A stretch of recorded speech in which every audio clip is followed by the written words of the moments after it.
তুমি একজন প্রিন্স, ঘোড়া থেকে পড়ে গেলে হবে? দেখো তো, পুরো গায়ে মাটি মাখা। ইয়ানলু কোথায় ছিল তখন? তোমার পাশে ছিল না? আপা, আমি শিলিউ দুর্গে গিয়েছিলাম, ওর যাওয়া অনুচিত। তাছাড়া হাতের আঘাতটা অত গভীর না। রক্ত বের হয়েছে, গভীর না মানে কি? জান, আমরা দুজন একই মায়ের সন্তান।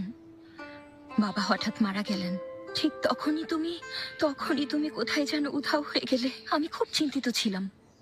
বুঝতে পেরেছি। এত চিন্তা করো না, আমি কোনো ছোট বাচ্চা না। দেখি, বসো। শোনো জান, তুমি আমাকে ওয়াদা করো ভাই, ভবিষ্যতে তুমি খুব সাবধানে থাকবে। যদি তোমার কিছু